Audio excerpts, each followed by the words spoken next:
नमस्कार, बड़ों को सादर प्रणाम। मैं शरद राणे आपके सामने आपका सबका स्वागत है हमारी कार्यक्रम में स्वस्थ रहे खुश रहे में। दोस्तों, अभी तक हम आपको स्वास्थ्य संबंधी आयुर्वेदिक उपचार, घरेलू उपचार और सामान्य उपचारों के बारे में बताते आए, लेकिन साथियों, हम शारीरिक रूप से कितने भी स्वस्थ रहें, उसके बावजूद विषम परिस्थितियों में, चिंताओं की वजह से, भविष्य में आने वाली समस्याओं की वजह से हम लोग मानसिक रूप से अस्वस्थ हो जाते हैं, जिसकी कोई दवा नहीं है। और अच्छी सेहत के बावजूद भी अपने आप को कमजोर महसूस करते हैं।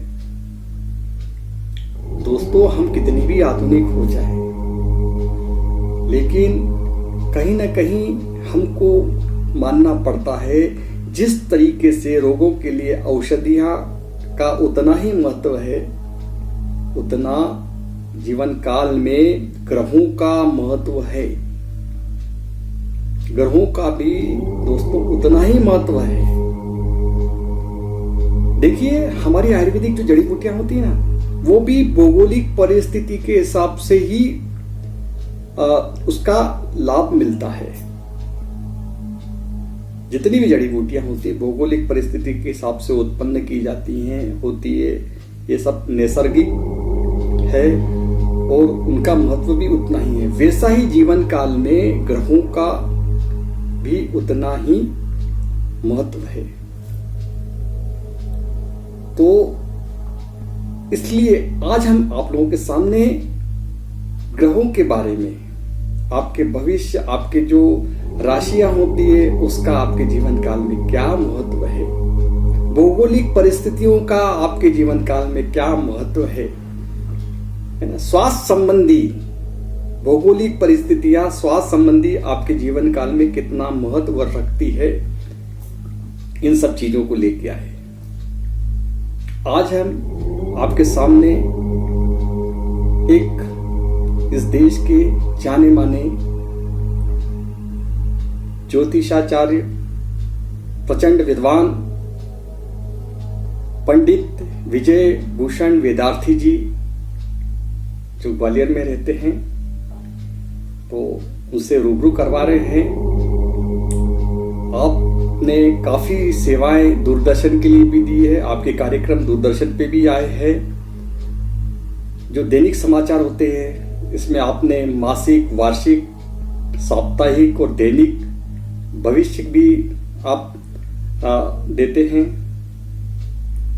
तो आज आप लोगों के सामने रूबरू करवा रहे हैं हम पंडित विजय भूषण वेदार्थी जी, ग्वालियर से आपको ले चलेंगे।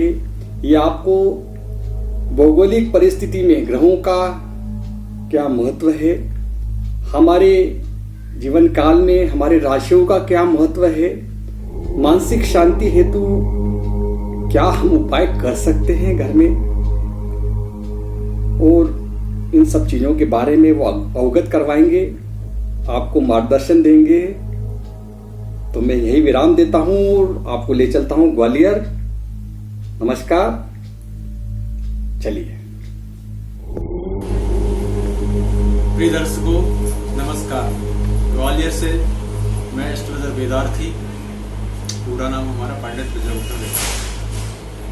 जैसा कि शरद जी ने पूछा, देश काल परिस्थितियों के अनुसार मानव जीवन पर ग्रहों का प्रभाव।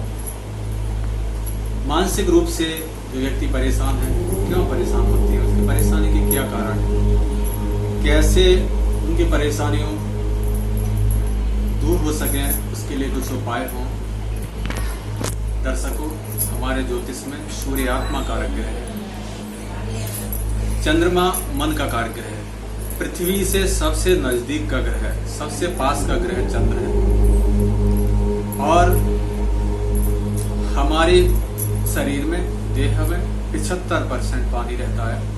इसी तरह से इस पृथ्वी पर भी जल की मात्रा 75% है। लगन को यदि हम देह कहते हैं, शरीर कहते हैं, तो चंद्रमा प्राण है। जिस जातक का चंद्रमा जन्म के समय पीड़ित हो, जिस तरह से कि सूर्य चंद्रमा की युति यानी कि अमावस्या दोष, चंद्र राहु की युति, चंद्र केतु की युति जिसे कि हम ग्रहण योग कहते हैं, चंद्र शनि की युति, केमुद्रुम दोष, चंद्रमा का 6वें स्थान में, चंद्रमा का 8वें स्थान में, चंद्रमा का 12वें स्थान में पहुंच जाना, केमुद्रुम योग यानी कि चंद्र के साथ में और उसके अगल बगल में कोई भी ग्रहण हो केमुद्रुम योग पड़ता है। इस तरह की स्थितियां बनती हैं। चंद्रमा किसी तरह से इन ग्रहों से पीड़ित होता है ऐसी स्थितियों में, तो ऐसे जातक के गोचर में शनि की 7.5 या मार्केस ग्रहों का प्रभाव आता है, चंद्रमा पीड़ित होता है, उस समय वह डिप्रेशन में चला जाता है, अपने आप को अकेला महसूस करने लगता है, कभी कभी उसको मारने की प्रवृत्ति हो जाती है। ऐसे लोग ही आत्महत्या कर लेते हैं, कोई भी बात नहीं करते हैं, किसी से कोई बात शेयर नहीं करते हैं, मन की मन में ही भूलते रहते हैं और उनको कोई गंभीर बीमारी भी लग जाती है। कहते हैं मन के हारे हार है, मन के जीते जी। यदि मन से कोई व्यक्ति हार गया यानी कि उसका चंद्रमा पीड़ित हो गया तो कहीं भी किसी भी क्षेत्र में वह सफल नहीं हो सकता है। मन का इस शरीर पर बहुत बड़ा प्रभाव पड़ता है और अतिशीघ्र पड़ता है। इसका कारक भी चंद्र ग्रह है। हमें चंद्रमा को हमेशा बलवान रखना चाहिए और चंद्रमा को हम किस तरह से बलवान रख सकते हैं उसके भी हमें उपाय निरंतर करते रहना चाहिए। दर्शकों, जैसा कि तुलसीदास जी ने कहा है, गह भेषज जल पवन पट पाय कुयोग सुयोग होए को वस्तु सुवस्तु जग लखन सुलक्षण लोग। ग्रह भेषज यानी दवाइयाँ, जल, पवन यानी हवा, पट यानी वस्त्र, ये कुयोग सुयोग पा करके इनका जो फल है वह बदल जाता है, अच्छा भी हो जाता है, बुरा भी हो जाता है। इसी जैसा कि चंद्रमा के साथ में केतु हुआ, चंद्रमा के साथ में राहु हुआ, चंद्रमा के साथ में शनि विषयोग बनाएगा तो उसका फल बदल गया। तो चंद्रमा को हम किस तरह से बलवान बना सकते हैं? चंद्रमा को बलवान बनाने का सिर्फ एक ही तरीका है, वो है बृहस्पति। चंद्र और गुरु की युति होती है पत्रिका में तो वह गुरु चांद योग बन जाता है। चंद्रमा से केंद्र में बृहस्पति हो, गजकेसरी योग की स्थितियां बन जाती है। यह अधिकार सत्ता संपन्न जातक को करता है गजकेसरी योग। यह बृहस्पति कौन है? बृहस्पति ग्रह होने के साथ साथ में जो हमारे गुरुजन हैं, जो हमारे ज्येष्ठ हैं, हमारे से वरिष्ठ हैं, श्रेष्ठ हैं, हमारे अधिकारी हैं, यदि हम कोई सर्विस करते हैं तो हमारे घर में हमारे से बड़े हैं, माता हैं, पिता हैं, हमारे ग्राम के जो बड़े हैं, बुजुर्ग हैं, साधु हैं, सन्यासी हैं, हमारे गुरुजन हैं, ये सभी बृहस्पति हैं आपके लिए। यदि आपको किसी भी तरह की कोई भी परेशानी महसूस होती है और उस परेशानी को यदि आप अपने ज्येष्ठ जन से, गुरुजनों से शेयर करते हैं, उनको बताते हैं, आप कभी भी डिप्रेशन में नहीं जाएंगे। मानसिक रूप से आप हमेशा बलवान रहेंगे। किसी भी परेशानी आपको कोई भी परेशानी आपको छू तक नहीं सकती है। इसलिए गुरुजनों के सानिध्य में रहना चाहिए, गुरु आज्ञा मानना चाहिए, बड़ों की बात को मानना चाहिए, राजाज्ञा का पालन करना चाहिए। जैसे हमारे राज्य का कोई आदेश है, हमारे बड़ों का कोई आदेश है, शासन के कोई आदेश है, नियम है उनका पूर्ण रूप से पालन करना चाहिए, तो हम कभी भी दुखी नहीं हो सकते, डिप्रेशन में नहीं जा सकते। जो व्यक्ति एकांत में बैठता है, गुरुओं के सानिध्य में नहीं बैठता है, वो हमेशा डिप्रेशन में जाएगा। व्यक्ति को इसी तारतम्य में चंद्रमा को बलवान बनाने के लिए सबसे अधिक से अधिक जल ग्रहण करना चाहिए। पानी की मात्रा सबसे ज्यादा शरीर के अंदर में रखना चाहिए, उससे भी आप डिप्रेशन से बच सकते हैं। बृहस्पति को बलवान बनाने के लिए पीपल की पूजा है, हल्दी के मस्तक पर लगाना, टीका लगाना, इससे भी बृहस्पति बलवान बनता है और आपका चंद्रमा बलवान होता है। हमारे गुरु कृष्ण भगवान है, कृष्ण भगवान की आराधना कीजिए। जगत के गुरु शिव जी हैं, कृष्ण जी हैं, शिव जी के सानिध्य में रहिए, शिव जी की आराधना कीजिए, महामृत्युंजय मंत्र का जप कीजिए।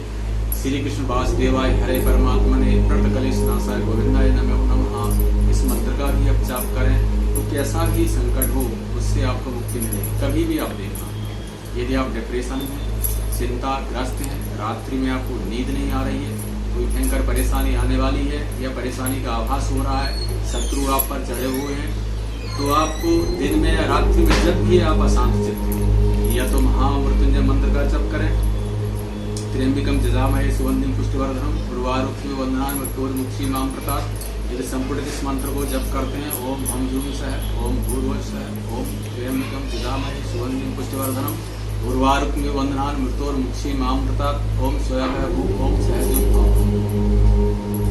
श्री कृष्ण वासुदेवाय हरे परमात्मने प्रणत कलेश नाशाय गोविंदाय नमो नमः। इन मंत्रों का आप जब भी डिप्रेशन में हो जप करके देखें, तत्काल अतिशीघ्र आपको फल की अनुभूति होगी। आप मन से स्वस्थ हो जाएंगे। यदि आपको नींद नहीं आ रही है तो नींद आ जाएगी।